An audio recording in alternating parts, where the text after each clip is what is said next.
하나님 아버지 감사합니다. 오늘 하루의 첫 시작을 예배로 시작하게 하시니 감사드립니다. 오늘 새벽에 예배의 자리를 사모하여 나온 주의 백성들을 기억하여 주옵소서. 오늘은 주일을 준비하는 날입니다.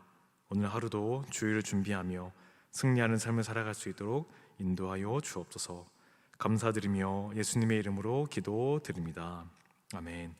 찬송가 397장 함께 찬양 드리시겠습니다.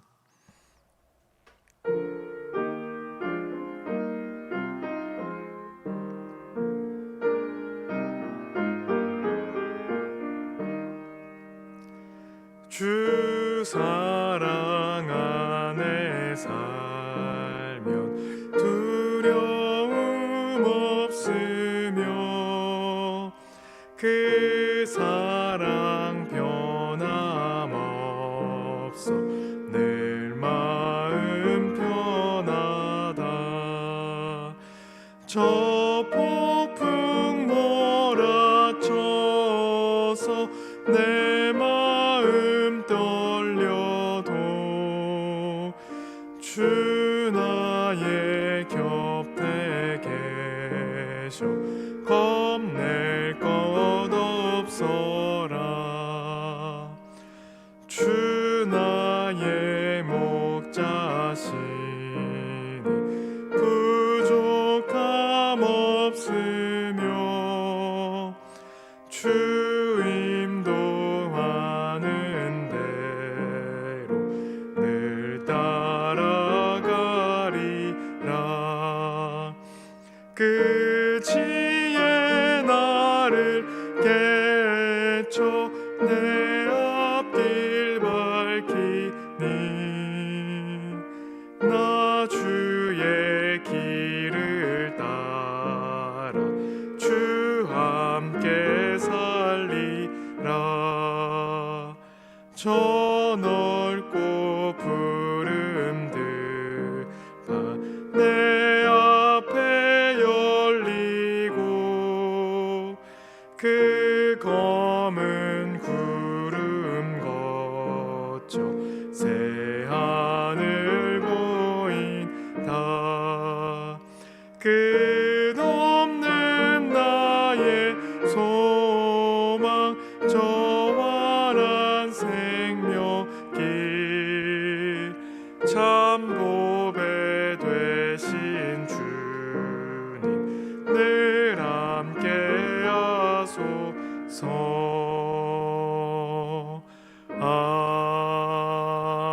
아멘. 오늘 새벽에 주시는 하나님의 말씀은 디모데후서 4장 9절에서 22절 말씀입니다. 디모데후서 4장 9절에서 22절 말씀, 생명의 삶은 58면 59면에 있습니다. 이제 하나님의 말씀을 봉독합니다. 너는 어서 속히 내게로 오라. 데마는 이 세상을 사랑하여 나를 버리고 데살로니가로 갔고, 그레스게는 갈라디아로, 디도는 달마디아로 갔고, 누가만 나와 함께 있느니라. 내가 올 때에 마가를 데리고 오라. 그가 나의 일에 유익하니라. 두기고는 에베소로 보내었노라.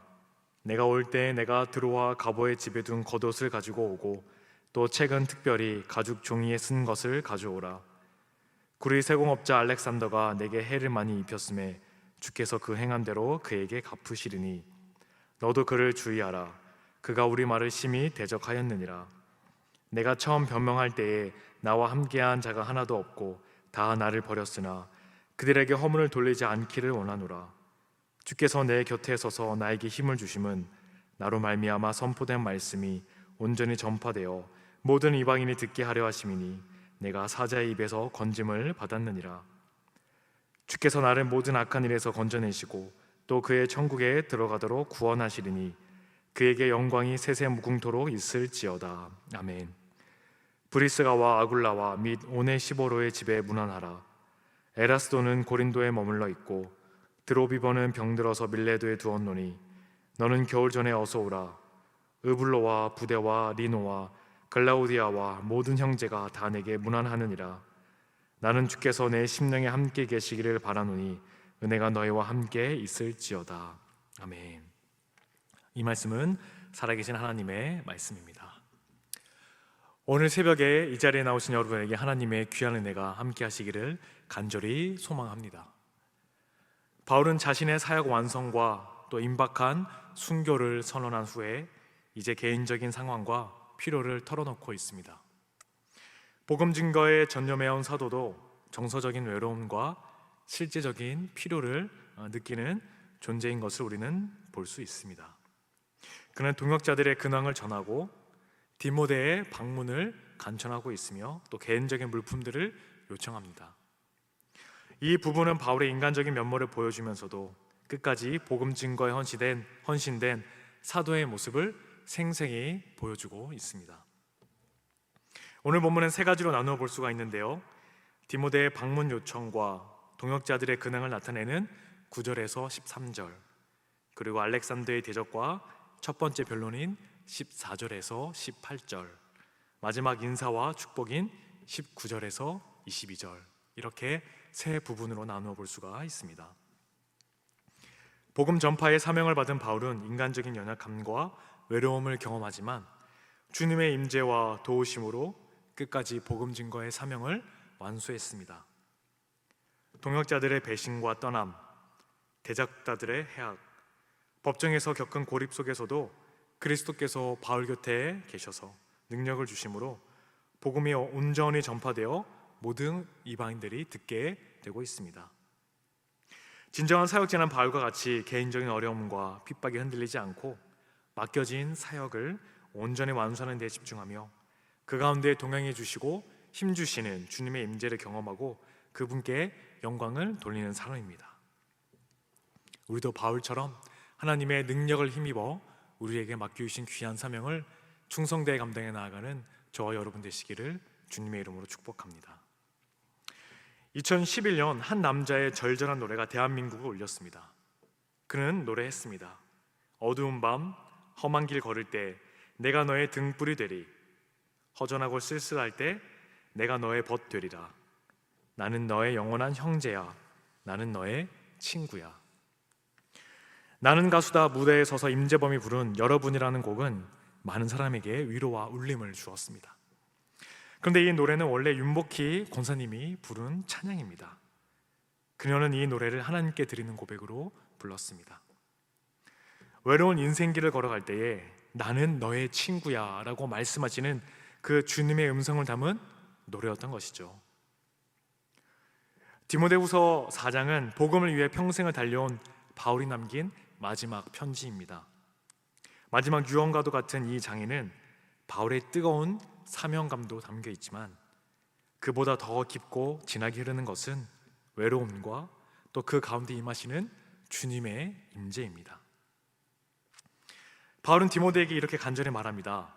너는 어서 속히 내게로 오라.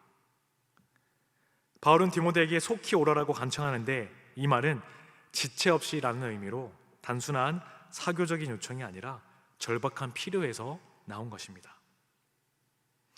10절 말씀을 보면 바울은 데마가 이 세상을 사랑하여 바울을 버리고 데살로니가로 갔다라고 이야기하는데 이는 그리스도의 나타내심을 사랑하는 자들과 극명한 대조를 나타내고 있습니다. 한때 바울의 동역자였지만 이제는 세상을 사랑하게 된 것이죠. 그레스교와 디도도 각각 갈라디아와 달마디아로 갔는데 특히 디도의 경우 그레데에서 사역을 마친 후 새로운 선교지로 이동한 것으로 보여지고 있습니다. 바울은 마가를 데리고 오라고 요청하면서 그가 나의 일에 유익하다라고 이야기합니다. 이 유익한이라는 형용사는 빌레몬서에서 오네시모에 대해서도 사용된 표현입니다.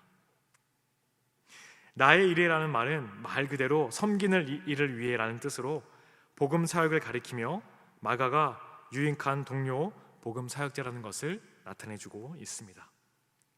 바울의 이러한 긍정적인 평가는 마가가 비록 과거의 복음 사역에서 이탈을 했지만 이후에 놀랍게 회복이 되어 신실한 사역자로 살았음을 나타내고 있습니다. 12절에서 두기고는 에베소로 보냈다라는 말은 과거형으로 바울이 이 편지를 두기고 편에 에베소로 보냈다는 뜻이며 또한 그가 디모데의 임시 후임자 역할을 했다라는 것을 암시하고 있습니다. 또한 바울은 개인 물품을 가져오라고 요청을 합니다. 겉옷은 무거운 원형 망토로서 머리를 넣을 구멍이 있는 현대의 판초 같은 형태였으며 다가오는 겨울을 위해서 반드시 필요한 것이었습니다. 14절에서 많은 해를 입었다로 번역된 동사는 보여주다, 나타내다라는 기본 의미에서 고발하다라는 법적 의미로도 사용되는 점을 고려한다면 그가 바울을 당국에 고발했고 이로 인해서 바울이 다시 체포되었을 가능성이 있습니다. 이는 복음 자체에 대한 적대 행위였기에 바울은 주님이 그가 행한 대로 그에게 갚으실 것이라며 하나님의 공의로우신 심판을 선언한 듯 합니다. 16절 말씀을 보면 처음 별명할 때라는 말은 로마법의 예비 심리, 즉 정식 재판에 앞서서 피고인의 죄성을 확인하고 또한 정식 재판 여부를 결정하는 절차를 가리키고 있습니다. 이때는 아무도 바울과 함께하지 않고 다 그를 버렸다라고 성경은 이야기합니다. 함께하다라고 번역된 동사는 곁에 서다, 또 도와주다라는 의미로 법정에서 증인이나 변호인으로 서는 것을 포함합니다. 누가는 곁에 있었지만 대마는 세상을 사랑하여 바울을 떠났고 다른 동역자들은 이곳 저곳에 흩어졌으며 또 그의 사역을 정면으로 대적하는 사람도 있었습니다. 그가 법정에서 처음 자신을 변호할 때는 누구도 그의 편에 서지 않았습니다. 마치 겟세마네 동산에 홀로 기도하셨던 예수님처럼 바울도 그와 같은 외로움의 시간을 지내고 있는 것이었습니다. 하지만 바로 그 순간 바울은 이렇게 고백합니다. 그러나 주께서 내 곁에 서서 나에게 힘을 주심은. 여기서 힘을 주셨다라는 것은 이 헬라어는 단순히 위로를 주었다라는 뜻이 아니라 외부로부터 안으로 능력을 부어주는 것, 곧 하나님의 초월적인 힘으로 채워지는 것을 의미합니다. 충성이나 열심 때문이 아니라 주님이 능력을 주셨기에 지금까지 사명을 감당해 올 수 있었다라고 하는 고백인 것이죠. 그리고 오늘 디모데후서 4장에서 동일한 능력의 주님이 외로움의 골짜기 한복판에서 바울 곁에 계심을 우리는 알 수 있습니다. 주님은 바울을 붙드시고 또 그를 다시 강하게 하십니다. 비록 사람들은 바울을 버렸지만 우리 주님께서는 그의 곁에 계셨으며 그에게 힘을 주셨습니다. 그리스도께서 바울에게 임하신 목적은 바로 이방인의 구원이었습니다. 이는 바울이 회심한 후 그의 인생을 지배한 사도의 사명이며 예수 그리스도께서 사명을 완수할 수 있도록 함께 하시며 또한 능력을 주셨다라는 의미입니다. 그 능력으로 바울은 다시 복음을 선포할 힘을 얻을 수 있었습니다. 17절 후반절 말씀을 보면 바울은 또한 사자의 입에서 건짐을 받았다라고 말을 하고 있는데 여기서 사자의 입은 상징적인 표현이라 할 수 있습니다.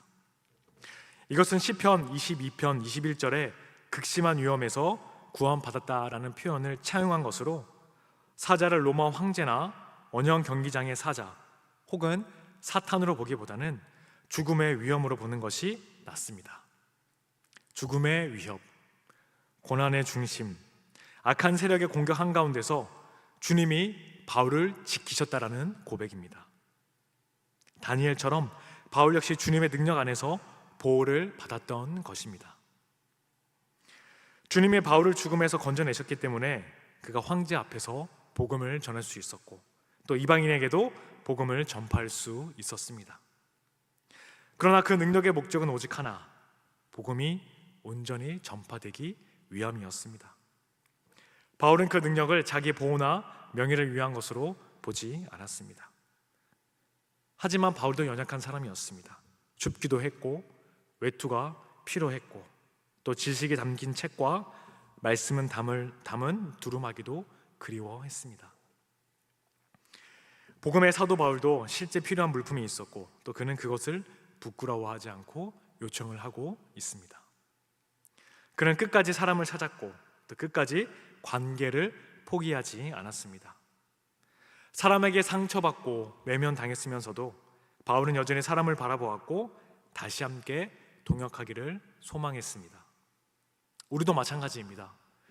우리도 때로는 가정에서나 교회에서 사역을 하면서 사람으로 인해 관계에 어려움이나 또한 상처를 받을 때가 있습니다. 하지만 우리는 바울처럼 끝까지 관계를 포기해서는 안 됩니다.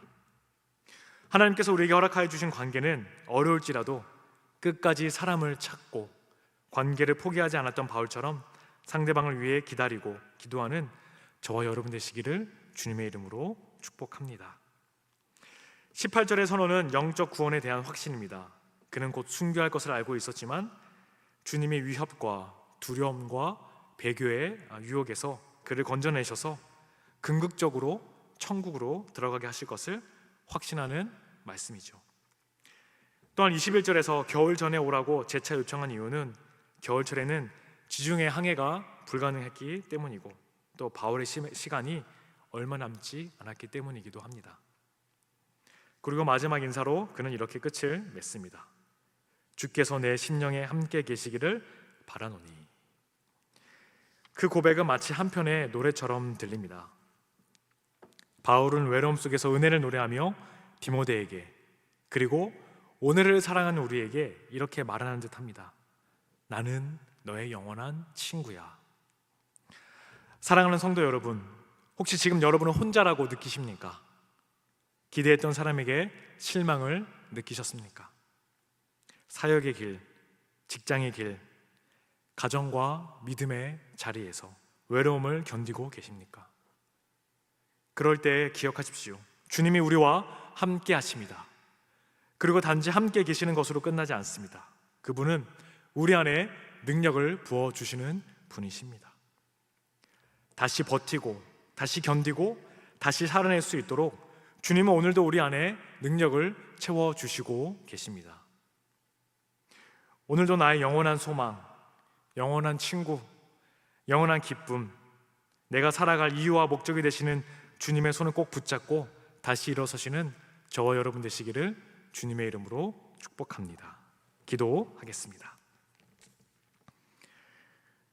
하나님 아버지, 감사합니다. 주님께서 우리의 친구가 되어주시고 삶의 어려운 순간순간마다 함께해 주시니 감사드립니다. 때로는 삶의 어려움이 닥쳐올 때에 나 홀로 이 길을 걷는 것처럼 느껴질 때가 있지만 그때에도 우리 주님께서 우리와 함께 하신다는 사실을 기억하게 하여 주옵소서. 사망의 음침한 골짜기를 다닐지라도 해를 두려워하지 않는 것은 바로 주님께서 우리와 함께 하시기 때문입니다.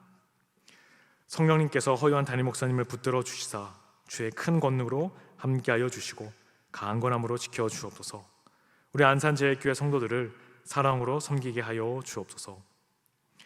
진행되는 하반기의 여러 가지 많은 사역들을 통해서 다시 한번 영적으로 성장하며 도약하는 계기가 되게 하여 주시고 주수의 계절 많은 영적인 열매를 맺는 시간이 되게 하여 주옵소서. 감사의 마음으로 귀한 예물 하나님께 드립니다. 어려운 시기 주님께서 주신 것 다시 주님께 올려드리오니 우리의 예물을 받아주시고 하늘의 복으로 채워 주옵소서. 이 예물을 통해 하나님의 선한 사역에 귀하게 사용되길 원합니다. 오늘 하루를 주님께 의지하며 존귀하신 예수님의 이름으로 기도드립니다. 아멘. 하늘에 계신 우리 아버지, 아버지의 이름을 거룩하게 하시며 아버지의 나라가 오게 하시며 아버지의 뜻이 하늘에서와 같이 땅에서도 이루어지게 하소서. 오늘 우리에게 일용할 양식을 주시고 우리가 우리에게 잘못한 사람을 용서하여 준 것 같이 우리 죄를 용서하여 주시고 우리를 시험에 빠지지 않게 하시고 악에서 구하소서. 나라와 권능과 영광이 영원히 아버지의 것입니다. 아멘.